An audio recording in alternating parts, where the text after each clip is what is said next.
Alrighty, so we're back with a somewhat normal news-related video, trans news, world news. We're going to kind of bounce around a little bit. It's a little bit of everything, but I think there's some important talking points that we should go over. So we're going to start off with the most irrelevant person in the world, Nancy Mace. She got some tattoos on her arms. Here's the thing about Nancy and her tattoos. She calls her tattoos a way of reclaiming her body and identity, and trans people understand that language very well, Nancy. The difference is that we're not trying to pass federal rules governing Nancy Mace's body, but I did do a render of like what her body might look like after her next tattoo, and I'm hoping that she lays down in a bed full of beans and takes this picture one day. Now, this isn't real, but it could be one day, and I really hope it is, because I hope she becomes a fan of the show, and very soon. So hi, welcome. We started off a little bit on a lighter note because, like, you know, it gets kind of heavy kind of quick. I want to talk about Vance and Trump saying that we should move away from the dollar being the world reserve currency, because that's like the most dangerous thing happening in America currently, I feel like, and it's something that's like not being addressed very much. I think it should be like one of the major talking points right now. So we're just going to show you a little clippy clip of it, right? We're just going to get into it, right? So yeah. That's exactly right. And by the way, you know, I'm this is like maybe super heterodox. I am not sure that I think the reserve currency is actually good for the United States of America. I think there is a good argument that reserve currency status is akin to coal in Appalachia. It's a resource curse, right?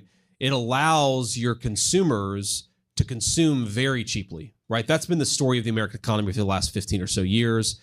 Even before that, is we can just borrow basically in an unlimited way because we have the reserve currency. Basically, you know, we want to like have people struggle and suffer to be able to like afford basic goods. That's where we're at in the country. But like, there's the argument that like Trump doesn't want this to happen. Trump doesn't really want this to happen. But this was July 25th.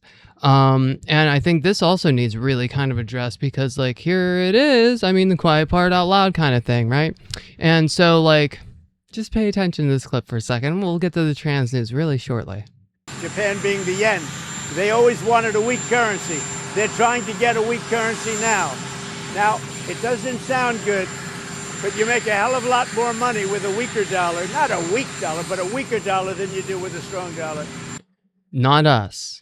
Not the American people.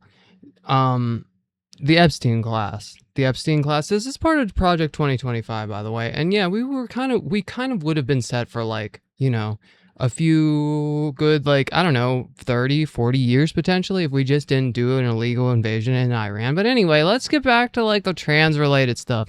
I cover that because I feel like it's necessary to talk about with trans related stuff, but also because like it's going to affect everybody. But you know, it's just, you know, part of the times. So anyway, the awesome thing that we're dealing with right now is the WNBA. That's the biggest issue in the world. And it's just like, congratulations, guys. You've already won. You have the NCAA's women categories closed. The Team USA is closed. The Olympics are closed. The international track, cycling, and rugby have restrictions. State have Supreme Court permissions to impose school bans. And the WNBA has never had an openly trans woman on the roster ever. Ever. So what present tense emergency is this rally actually preventing? The rally that we're going to show you is this one. The Sophie Cunningham support, you know, outside of the Dallas WNBA game. Let's play the clip. Sophie! Sophie! We are gathered here as female athletes, parents, educators, fans, and all as Texans, standing for what we know to be true, that men do not belong in women's sports. All the while saying like Enos Cantor Freedom and, you know, Royce White, play girl, oh yeah, girl, go, kind of stuff. Texas wanted to keep the ball rolling and supporting Sophie Cunningham and her stance on women's sports. What better place than Texas, which has passed 2 laws to protect female athletes and 1 major law to protect privacy, to rally in support of Sophie. Could you imagine making this big of a deal about something that isn't happening? Could you imagine just for a second, like making this big of a deal about something that isn't happening? We've already been barred from like all sports kind of thing. So it's just kind of weird. Also, like I've explained a bunch of times, like the college trans athletes kind of thing, there was like 10 recorded. That was 0.0002% of all college athletes were trans.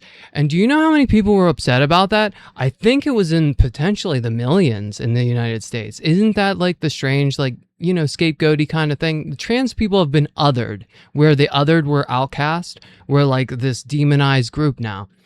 Literally, like, you've fabricated your own like demons, and now you're like still combating those demons. So like, here's the thing that really doesn't make sense about this is, if this were primarily about solving an athletic problem, the intensity should have been declining after the rules changed. Instead, the campaign is getting louder, where the supposed athletes never even existed. They've never existed. There's never been a trans woman in the WNBA, but there are multiple men actually trying to get in the NBA and the WNBA, and everybody just loves it. Everybody's, ooh, it's so funny, it's so goofy. That's funny because like trans people, we're just a punchline. All right, so yeah, I'm gonna show you the article. You can go and read this yourself, or you can kind of follow along my bullet points because I'm not going to read through the article itself. But Title IX's failed experiment: why accommodating sex differences beat engineered parity. I've been wanting to talk about this for a while, but I didn't know like when I'm going to like hop in and kind of do it, kind of thing. So that's what we're going to do right now. So basically, the notes that I have for this are that potentially, like, this is the report uses panic about transgender participation as the doorway that argues that women should receive fewer equal opportunity protections under Title IX. Congratulations, TERFs. You're literally stripping yourself of your own rights, but you don't seem to understand that. And so, like, here's the distinctions that you need to understand and the takeaway from this article, that like literally it's the Heritage Foundation being like, these are the steps, we're laying it out in front of you. It's kind of already too late for you, but here you go, you know, so like here it is. So how this article does that is it uses a main Khalif from saying that they're not transgender, but the public evidence concerning her sex characteristics remain uncertain and contested. It immediately says that protecting women's sports requires America to resist the deeper feminist settlement. Then it pivots. It begins with the protect women from men, and immediately moves to questioning the feminist legal framework that created women's athletic opportunities. It portrays competitive sports as making women too aggressive, independent, dominant, and insufficiently oriented toward motherhood. It argues that women are naturally less interested in competition and therefore shouldn't necessarily receive athletic opportunities proportional to their enrollment. It proposes counting yoga, dancing, hiking, and recreational fitness as substantial for women's varsity opportunity. It proposes eliminating requirements that athletic resources roughly correspond with student enrollment. It proposes exempting major male sports such as football from Title IX calculations. It's proposing narrowing Title IX so that portions of universities not directly receiving federal funding could potentially escape coverage. The public sales pitch is, we must protect women's sports. The proposed results are that schools could provide women with fewer teams, fewer varsity positions, and potentially fewer scholarships. Women would be told that hiking clubs or yoga classes adequately replace competitive opportunities. Are you protecting your sports yet, ladies? This is the end game here. I'm just trying to show you this is like, if we're playing chess, this is late game. This is what happens at the end here. While predominantly male programs could receive special exemptions. In other words, protecting women becomes an argument for giving women less. How transgender people function as the wedge. Transgender people are politically an easier group to isolate first because most voters do not personally know a trans athlete. The debate establishes the premise that acknowledging natural sex differences should take priority over applying civil rights rules equally.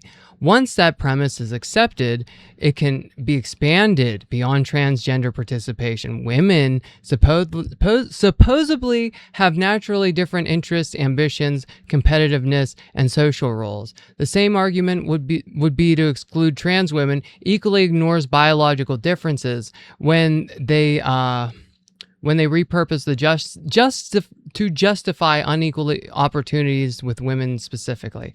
The report explicitly makes that expansion. It starts with controversy over who qualifies as a woman, but spends most of its length attacking feminism and existing opportunities for women. So, I mean, the takeaway here basically is that like trans people are the open argument, but Title IX itself is the real target, right? Gender policing doesn't stop with trans women because the Caliph especially relevant because she's not transgender. The report nevertheless labels her male because she allegedly falls outside of its preferred definition of womanhood that demonstrates how systems built to investigate transgender women inevitably scrutinize cisgender, intersex, and gender nonconforming women as well. Women who are unusually muscular, athletic, masculine-looking, or hormonally atypical can become targets, even when they have lived their entirety of their lives as women, right? So the question quietly changes from, is the person transgender, to is the woman feminine enough to be accepted as a woman? Ladies, is this what you want? Ladies, is this what you want? Is this what you want? I guess this is what you want. Yay, Sophie! Yay, Sophie! Right? Congratulations, TERFs. Congratulations, women. Let's go back to the footage. Let's continue this. Biology is not hate. We support number 8. But we have to keep fighting for women to have the right to do what they want to do with sports. We have worked so hard and for too long for this to happen, and we need to make sure that we keep fighting until this is a non-issue again, and everybody knows the difference between a man and a woman, because we need to keep fighting for our girls to be safe in the locker rooms and the women to have the opportunities that they have worked hard to have. Statistically, there isn't like a trans woman in the women's room issue. There's statistically reported issues of men going into the women's room and causing issues. But yeah, it's just really fun times. It's just really fun to be a part of history and like seeing people fall for the trap. You're literally just pushing the distinction between two genders kind of thing, and you're not going to stop until people know the difference between a man and a woman. Congratulations. You're literally playing right into the palm of their hands. You are the perfect vessel for their agenda. So, keep going. Keep doing what you're doing. You're doing great. I understand wanting to protect and preserve what you have, right? But you're going about it the wrong way, especially whenever you're making a big deal about something that isn't happening. Could you imagine if I said because I live in Pennsylvania, if I said people are coming from Ohio and they're going to burn our crops and they're going to destroy our grocery stores? It's not happening, but could they do it? Well, sure they could. So I'm going to freak out and I'm going to start a rally, and we're going to rally. No more Ohioans coming over here and destroying our crops. And say no to crop proposal number, do you understand how ridiculous you look? Anyway. Have you maybe perhaps heard about what we're doing to the wild horses? Go ahead and look that one up. Have you heard about the blueberry recall that could potentially kill you if you eat the blueberries? Because that's a good thing, right? Going on in America, maybe put your energy toward that. Or maybe, just maybe, since you live in Texas and you said you're from Texas, the wall that we're trying to build in Texas that's going to give Mexico United States land and cut Texans off from important water reserves and wells that they need access to because they're going to build this wall, right? Have you looked up into this? Do you know anything about this? You're literally in Texas. You should know about that. But yeah. Oh crap, it's time for more trans news. I really wish I could stop talking about this guy. I really wish I could stop talking about this. I really wish I didn't have to talk about this guy. But anyway, this is the Medicaid ban for trans youth. And so while I continue to say hey, I don't really want to cover trans youth stuff so much on the channel, the issue is if trans youth had puberty blockers and then they started hormones, they don't have to be judged in the way that I've been judged throughout my life, constantly, consistently. Literally every video I put out, there's somebody that just says, that's a guy. It's oh wow, you phased me. You got me. Oh my God, you got me. That time you got me. But like you could save your like children from this level of harassment if they had access to puberty blockers. But anyway, this is where we're at. So yeah, Medicaid will no longer fund gender transition surgeries and hormones for minors. They've never been covering surgeries anyway, hardly like ever. Medicaid probably never did. I don't even know. Statistically, again, there's not enough data to even go off of with stuff like this, but that's where, so like, let's go over a couple nuances with this while you read over this disgusting pig's post, because, so anyway, Medicaid and chip changes for trans youth. This was announced in December 18th, 2025, because this guy really likes his children a certain way. The HHS announced the plan restrictions publicly December 19th, 25. They officially published it as a proposed rule. So like this was announced last year. And so February 17th to 26th, the public comment period closed. More than 90%, approximately 11,000 submissions opposed it. More than 90% opposed it out of 11,000 submissions. I think that's important to note here. August 11th of 26, CMS announced the complete final rule. August 13th, the final rule was officially published. This is the legally important publication date. The restrictions cover puberty blockers, transition-related hormones, and surgeries for Medicaid beneficiaries under 18 and CHIP beneficiary. I can't say it. My nose is messing me up. Beneficiaries under 19. It does not apply to adults, so you don't have to worry if you're an adult, kind of thing. And Aaron in the Morning put out an article about this and didn't disclose in the title that it wasn't about adults, and that really kind of irked me, because it's like the adult community is already dealing with enough, and we don't need the headlines of hysteria and panic anymore.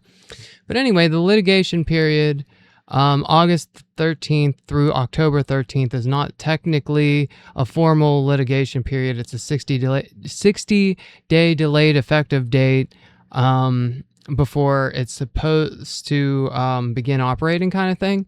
But the thing is, like, there could still be filed lawsuits. Somebody could take this to court. This could be litigated still. This could potentially be held up in courts for months to years. It could inevitably be stomped out, kind of thing. It could inevitably never go into effect, kind of thing. There's also something that you need to understand, that there is a 6-month grace period that isn't like easily and available like to understand, kind of thing. But like you have to understand that like there is a 6-month grace period, that if it starts on October 13th to 26th, potentially you'll still have hormonal coverage or whatever until April 13th of 2027. It doesn't necessarily mean that your state will provide that level of care for trans youth up until that point, but like you should reach out to the insurance company, ask them what's up, It's, potentially not going to be like the issue people make it out to be or think it's going to be. So I didn't really cover it at first, because I was just like, is it really even going to be an issue to that level and severity, kind of thing? But unfortunately I haven't heard that like this is getting litigated, that this is going to be going to courts, kind of thing, yet. So like I'm covering it now just to make sure people know, Not only that, there is another fun thing, that Ohio's gender marker change was kind of recent. So this was in June 30th of 2025. The government, Mike DeWine, signed the House Bill 96 in the state budget. September 30th of 2025, the underlying provision declaring sex unchangeable under Ohio policy legally took into effect. Around August 18th of 2026, the Ohio BMV abruptly stopped accepting the declaration of gender change forms. Advocates apparently learned about it in the policy that was already being applied.